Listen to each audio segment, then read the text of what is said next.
대학교 예의토론팀 그리고 명지대학교 한장승부팀 나와주세요.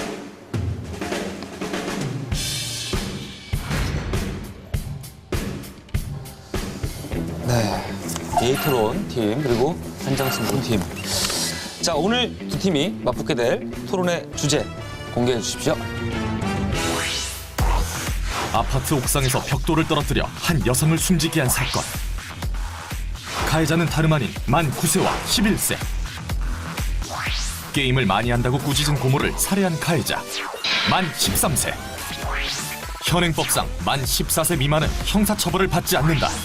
하지만 아이들의 범죄가 갈수록 흉악해지면서 처벌 기준에 대한 논란이 끊이질 않고 있는데 형사 미성년자의 강력범죄 처벌해야 하는가?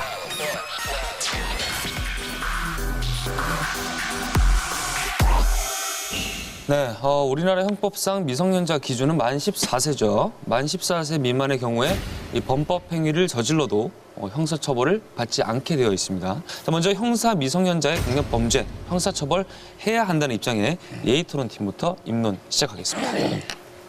영악한 일부 형사 미성년자들이 자신이 처벌받지 않는다는 것을 알고 마음껏 범죄를 저질러도 막을 수가 없습니다.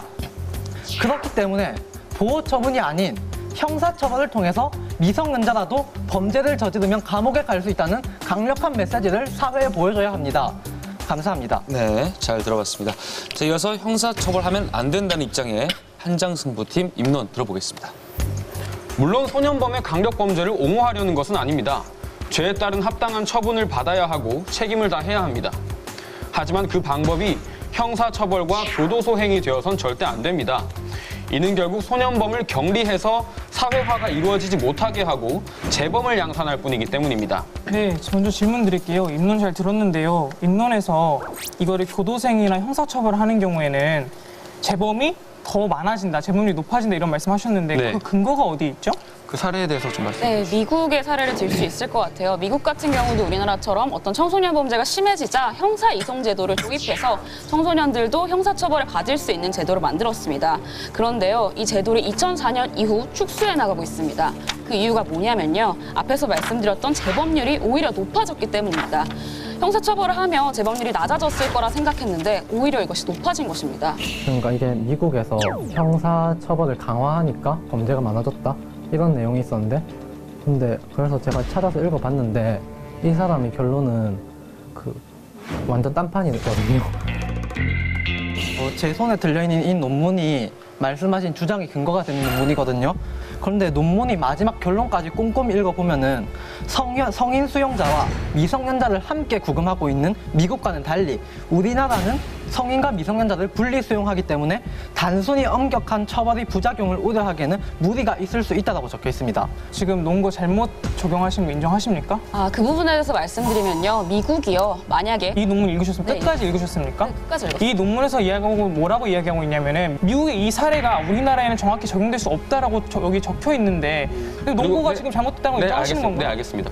앞에 미국의 사례만 보고서는 범죄율이 오히려 증가한다더라 이렇게 된 거죠. 그러니까 논문을 정확히 읽지 않았기 때문에 일어난 근거 사용의 오류죠. 형사처분 같은 경우는 범죄 특성에 맞춰서 그것을 처벌한다고 알고 있습니다. 하지만 보호처분은 청소년 개개인 특성에 맞게 이 처분을 내리죠. 예를 들어서 이런 사건도 있었습니다. 스님과 함께 살기를 처분으로 내린 적도 있었죠.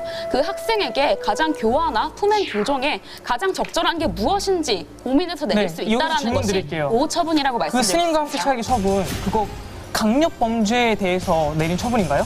하지만 아니죠. 한정식에서 지금 저희 논거가 뭐죠? 형사 미성년자의 강력 범죄를 형사 처벌해야 한다인데 논거를 잘 보세요. 강력 범죄를 형사 처벌해야 한다고 적시하고 있습니다. 네. 강력 범죄 정의가 뭐죠? 맥락을 말씀드릴 수 있다라는 살인, 점이고요. 강화, 강간, 폭행 등 여러 가지가 있겠죠. 기세가 막 이러니까 진 게임 아닌가라는 생각이 들더라고요. 보호처분은 그 아이의 교화를 목적으로 하는 것이에요. 네. 형사처벌에 비해서 현저히 처벌의 제도가 낮죠? 그러니까 이 아이가 다시 재범을 짓는 율이 굉장히 높은 거예요. 10년 동안 보호처분을 3번 이상 받은 아이들이 10%가 넘었다는 거예요. 10명 중에 1명은 3번 넘게 똑같은 범죄를 저질러서 보호처분을 받았다는 거죠. 같은 질문 드릴게요. 네네. 그 아이들이 강력범죄를 저질렀나요? 아니죠. 강력범죄를 저질렀나요? 아니죠. 걔네들이 또 재범을 저지르는 데는요, 분명히 이유가 있었다는 것입니다. 저희가 우범소년 관리에 대해서 말씀드리고 싶습니다. 김회선 의원의 자료에 따르면 우범소년은 2,000명을 방치했다고 합니다. 우범소년 관리도 누가 잘 못하고 방치했대요? 있으면서 누가 방치했대요? 어느 기관에서 방치했어요? 경찰서장에서 보호 네. 관찰을 비롯해서 네네. 여러 감시하고 관리할 의무가 있는데 그걸 전혀 네네. 행하지 않고 2,000명 정도 우범소년의 정의가 어떻게 되죠? 범죄 환경에 우범소년은요, 많이 노출되어서 범죄를 저질 우려가 있는 청소년들을 말합니다. 그 얘기가 무슨 얘기냐면요. 부모님이 이혼해서 네. 한쪽 아닙니다. 말씀하시- 단순히 그 기준으로만 판단하는 게 아니라는 점 말씀. 제가 헌법 판례에서 이 소년보호 처분을 어떻게 하고 있는지 말씀드릴게요. 저도 한 번도 그런 적이 없었는데 얘가 갑자기 목소리가 올라가더라고요. 그럴 정도로 상대방이 뭐 말을 끊거나 아니면 목소리가 빨라지거나 그래서 저희가 그 휘말릴 뻔했는데 혁수 오빠가 딱 그 순간에 딱 이렇게 하는 거예요. 아 이러면 안 되겠구나. 말리고 있구나 내가. 이래가지고 진정을 했었죠. 실제로 초등학교 6학년 9명의 아이들이 8개월간 초등학교 1학년 아이를 돌로 찍어서 폭행을 하고 한국 불능 상태로 만든 다음에 8개월 동안 집단 강간을 했어요. 그래서 이 부모들이 이 아이를 고소했는데 검사가 이 아이들을 보호처분조차 내리지 않았어요. 촉법 소년임에도 불구하고. 왜 그랬는지 아세요? 뭐라고 적혀있냐면 이 아이들의 부모들이 아무도 결손 가정이 아니고 굳이 소년원에 가지 않아도 부모들이 교화를 할 수 있다라고 생각해가지고 보호처분을 전혀 하지 않았고 그 아까 전에 초등학교 6학년생이 뭐 1학년생을 때렸다라고 말씀하셨죠. 근데 아무런 때린 게 아니고 집단 강간을 했어요. 강간에 아무런 보호 처분 8개월간. 네, 알겠습니다. 네네. 아무런 보호 처분을 받지 않았나요? 진정하시고요. 네. 아무런 보호 처분을 받지 않았나요? 네, 전혀. 그러면 거기에는 어떤 형사 처벌이 적합한가요? 보호 처분을 받아야 하는 것뿐만 아니라 저희가 여기서 대안을 제시하려고 합니다. 현재 미국과 호주에서는 강력범죄를 저질렀을 때에는 정식 형사재판을 거쳐서 즉 악의성이 입증되면 곧 비난 가능성이 입증이 되고 비난 가능성이 입증이 되었을 때는 범죄국권의 3요소가 다 만족되기 때문에 만 15세부터 만 19세까지는 미성년자는 아니지만 소년법에 적용을 받거든요. 이 법을 적용해서 처벌해야 한다고 저희는 대안을 제시하며 이 아이들이 소년원에 갔어야 했는데 이 아이들이 검사는 아예 소년법원에 사건 송치조차 하지 않았어요. 알겠습니다. 네. 지금 네네. 시간이 가는 관계로 2라운드 때 다시 얘기를 하는 걸로 아, 예, 하고 자, 심사위원 질의응답 시간 갖도록 하겠습니다. 먼저 우리 특별심사위원 분들 중에서 질문하실 분 있으세요? 예. 네. 일단 지금 현재 법령에 따르면 14살이 형사처벌의 기준이 되고 또 10살이 소년법상의 그 보호처분 기준이 되고 있는데요. 이 연령을 1살, 2살 낮출 경우에 굉장히 효과적인 그런 그 변화라고 생각하시나요? 그게 왜 그러냐면요. 저희가 우스갯소리로 이런 말 하는데 북한에서 왜 우리나라에 쳐들어오지 않느냐. 중학교 2학년들이 무서워도 쳐들어오지 않는다 이런 얘기를 하거든요. 그런 말이 중학교 있어요? 1, 2학년들이 정말 문제가 많은 시기인데 그러니까 이 시기가 이제 굉장히 범죄율이 높은 시기거든요. 지금 보면은 이 집단 강간하는 아이들도 다 그 시기거든요. 그런데 이걸 낮추는 것보다는 만 14세는 유지하더라도 저희가 제시한 대안으로서 악의성이 입증이 되면 그때 처벌을 하자. 네. 아유, 자, 알겠습니다. 자, 질의응답 시간 끝났고요. 이제 10분간의 작전 타임 시간을 드리겠습니다. 잠시 후 2라운드 때 뵙겠습니다. 마지막 라운드를 앞두고 필승 전략을 짜는 두 팀. 저희가 그 신문기사를 다 뽑아가지고 책상을 덮은 거거든요. 이게 정말 실제 사례였고 그리고 만약 너희가 그 자리에서 원하면 줄 수 있다라는 메시지를 던지는 거예요. 조금 공들여서 준비한 게 대안이었거든요. 1라운드에서는 그걸 아무 말도 못 해가지고 기존에 우리가 생각했던 예상했던 판과는 좀 다른 순서로 배치를 해서 나가자라는 식의 얘기를 했던 것 같아요. 과연 명지대 한장 승부는 2라운드에서 판세를 뒤집을 수 있을까?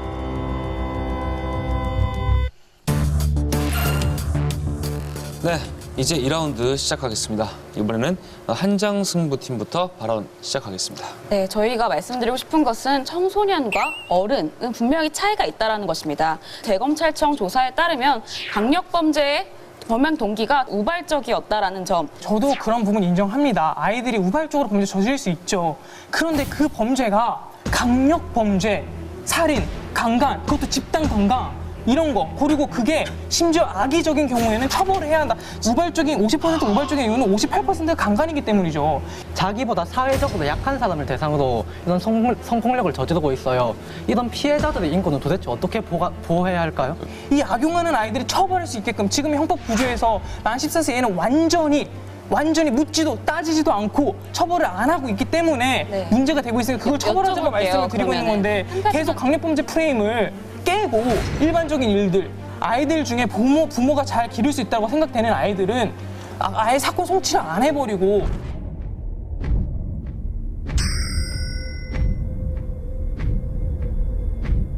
진짜 너무 힘들었어요. 지금까지 토론 중에 제일 힘들었던 것 같아요. 의외로 저희가 어쩌면 제일 쉬울 거라고 생각했던 상대가 예의 토론 팀이었는데 그게 완전 아니었던 것 같아요. 지금 어른들 전부가 제 역할을 다 하고 애들한테 그런 과한 형벌을 내리고 있냐라고 여쭤보고 싶은 것입니다. 교도소에 갔다 오면 어떻게 되나요? 빨간 줄 그이죠. 이 초등학생들이 빨간 줄 그여서 사회적인 낙인이 찍혀가지고 이제 사회에 도태된다라고 생각해서 또 범죄를 일으키고 또 범죄를 일으키는 게 제2, 제3의 피해자를 만드는 것 아닙니까? 전과가 어딘가에 기록되긴 하는데 그 전과 때문에 예를 들면 공무원 시험을 치는데 그 전과 때문에 불이익을 받는다든지 이러지 않고 이 아이의 미래를 지켜준다는 거를 소년법에서 확실히 보장하고 있는 거예요. 그러니까 이 아이가 사회적 형사 낙인을 처벌을 하게 된다면 학업도 중단이 될 뿐더러 이제 4강 정도 됐으니까 적절한 타이밍에 끊는 것도 매너가 안 좋다 이렇게 보기보다는 약간 어떤 스킬이나 전략적 측면에서 봐줘야 하는 것 아닌가. 한 가지 예를 들어볼게요. 신창원 많이 아시죠? 신창원 씨는 이런 말을 했죠. 나를 잡으려고 군대 동원하고 엄청난 돈 쓰는데 나 같은 놈 한 명 태어나지 않게 하는 방법은 초등학교 때 선생님이 머리 한번 쓰다듬어 주는 거다. 그 애들이 선생님이 머리를 안 쓰다듬어 줘가지고 지금 강간을 58%나 저지르고 있다고 주장하시는 겁니까? 저희는 교정과 교화가 적극적으로 실시되고 아이들이 잘 받았을 경우에 도덕적 관념이 높아지면서 범죄자를 양성하지 않을 수 있다는 거죠. 그럼 왜 소년 교도소로 가서 하면 안 되는 거죠? 소년 교도소와 소년 원의 차이는 아까도 말씀드렸다시피 빨간 줄이 그어졌냐 안 그어졌냐 뿐만 아니라 왜 그게 빨간 줄이 안 그어진다고 아까 말씀드렸는데 그어진다고 소년 하세요? 원은 그어지지 않는다고요. 소년 교도소도 안 그어져요. 소년법 제6 네, 알겠습니다. 그럼 거기에 대해서 동의하지 못하시니까 저희는 아니 이제- 동의하지 못한 게 지금 네, 알겠습니다. 이와 되는 더불어서 거예요. 아까 말씀드리고 싶은 부분이야 사회적 격리 부분입니다. 답변해 교도소에 주세요. 소년 같은 교도소는 경우 왜 가면 안 되냐니까요? 빨간 줄 안 그어진다고요. 소년 교도소 같은 경우에는요 네. 교과 과정을 제대로 받을 수 없습니다. 아니요 지금 소년 원 소년 같은 경우 교도소에도 중학교 고등학교 수업을 하고요. 네, 수업은 하고 직업 있겠지만 전문학교 수업 때 그 예를 들면 졸업장이 아까 뭐 나오지 제과제빵 말씀하셨죠. 그 소년 교도소에도 그대로 한다니까요. 우리나라 같은 경우에는 모든 답변해 것을 주세요. 네, 그러면 그렇게 넘어가도록 하고요. 제가 그러니까 왜 소년 교도소 가면 안 되냐고요. 원래 이렇게 답해주세요 이러면 예다 답 이러고 줘야 되는데 이 답이 내 답이 맞나? 저 솔직히 기분 나빴어요, 진짜. 웬만하면 좀 넘어가 주지 이랬는데 맞아. 진짜 한 3번 답해주세요 이러고 소희가 얼굴이 막 이렇게 달아올라가지고 이건 진짜 집요하구나. 저희 측에서 말씀드리고 싶은 부분은 정부의 역할이나 아니면 어른들의 역할은 쏙 빼고 아이들의 잘못만 얘기하고 있다는 점을 말씀드리고 싶습니다. 우리나라가 지금 어떻게 하고 있냐면요. 제일 효과적인 이 사법형 그룹폼 예선 삭감하고 있는 추세입니다. 지금 어른들 정부가 제 역할을 다 하고 애들한테 그런 과한 형벌을 내리고 있냐라고 여쭤보고 싶은 것입니다. 현장 승부 같은 경우는 저도 느꼈어요. 1라운드 때는 공격을 막 받다가 2라운드 때는 디펜스를 잘한다. 그렇게 생각을 했거든요. 그래서 여기는 뒷심이 있다. 교도소가 안 되는 이유는요. 낙인 사회적으로 없어요. 훨씬 격리되어 있고요. 더 나쁜 교육을 받을 수 있다라고 말한 겁니다. 네. 교화가 아니라 자, 폭행의 잠시만요. 시간이 끝났습니다. 다 끝났어요? 네, 끝났어요. 예. 감사합니다. 죄송합니다. 저 잠시만 웃을게요. 잠깐만요. 너무 뜨거워요, 지금 팀이. 너무 뜨거운데.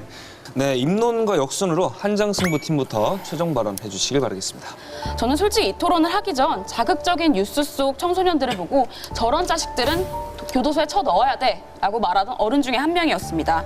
그게 효과적인지 또 그 친구들의 가정 환경은 어떤지 정부와 어른은 제 역할은 했는지는 다 빼고 말이죠. 그 아이들의 잘못에만 눈을 부릅떠서 강력한 처벌만을 외치는 우리 어른들이 그 아이들을 만든 건 아닐까요? 여쭙고 싶습니다. 토론을 거의 마친 지금 우린 어떤 어른인가요?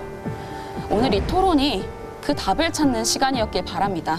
형사 미성년자들이 자신보다 약한 사회적 약자를 대상으로 범죄를 저지르고 있는데 형법 구조 때문에 전혀 손을 댈 수가 없어서 심각한 사회 문제가 지금 이 순간에도 일어나고 있습니다. 미성년자의 범죄는 어떠한 경우에도 처벌하지 말아야 한다는 주장이 법의 사각지대를 이용해서 명백한 범죄 행위도 무죄 판결을 이끌어내는 Devil's Advocate, 악마의 변호는 아닌지 생각해 보아야 합니다. 네. 자, 예의 토론과 한장 승부 두 팀 중 대학 토론 배틀 시즌 6의 대망의 결승전에 합류할 팀은 누가 될까요? 심사위원분들 채점 시작해 주시고요. 결과는 배틀이 끝난 후 공개가 되겠습니다. 수고하셨습니다. 수고하셨습니다.